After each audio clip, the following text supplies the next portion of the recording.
मूर्ति भी बहुत आगाह किया, क्योंकि यज्ञ बहुत बड़ा है। इस यज्ञ से अनेक ऐसी श्रेष्ठ आत्माएं निकलनी है जिनकी जरूरत आज दुनिया को है।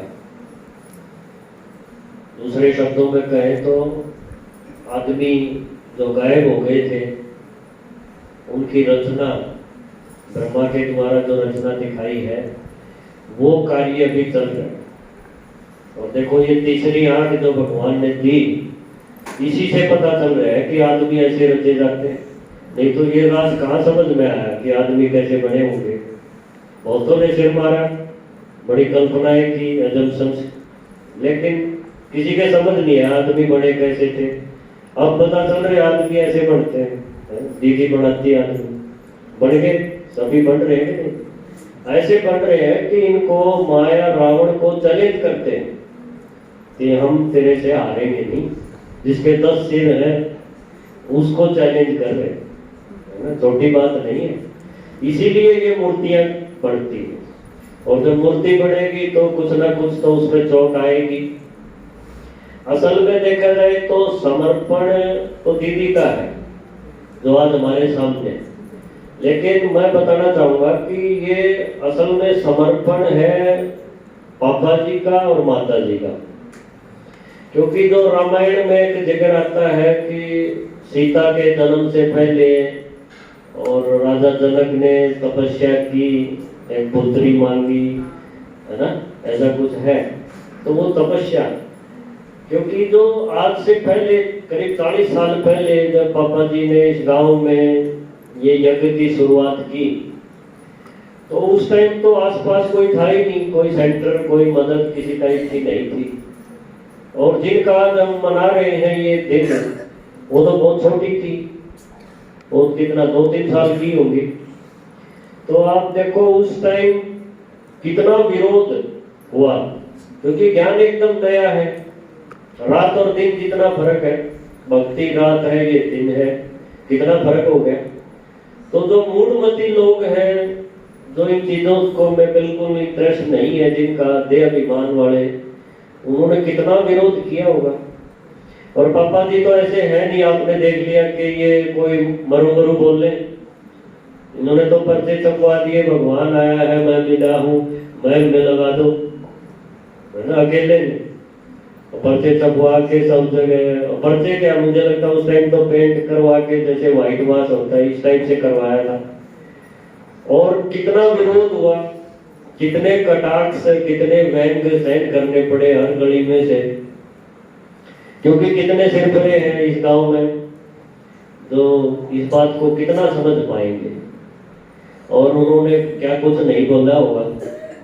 तो इन दोनों महान आत्माओं ने उस समय से जो विरोध देखा है, और फिर भी इनके पैर डगमगाए नहीं, जिसका रिजल्ट आज आप देख रहे हो, हम सब बैठे हैं। तो असल तो समर्पण कहो या त्याग कहो, ये सब तो इन दो आत्माओं का है। उसका फ्रूट जो है बाद में दीदी जो आज हमारे सामने है, वो तो फ्रूट है। वो इसको आगे बढ़ाने में मददगार है, उनकी त्याग तपस्या भी कम नहीं है।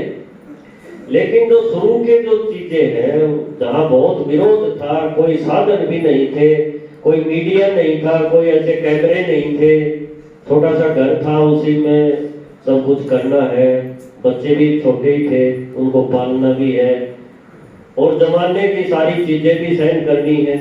ये बहुत बड़ी बात थी। तो असल में तो समर्पण मैं इन दो महान आत्माओं को मानता हूँ। भले इनका स्थूल रूप में ऐसा नहीं हुआ कि कैथल में ले जाके दूल्हा दुल्हन वाला कुछ ऐसा फोटो खींचा हो, ऐसा तो नहीं हुआ। लेकिन मैं चाहूंगा ऐसा भी एक आध बार करें अच्छा लगेगा। क्यों, आप क्या चाहते हो? ऐसा होना चाहिए ना, क्योंकि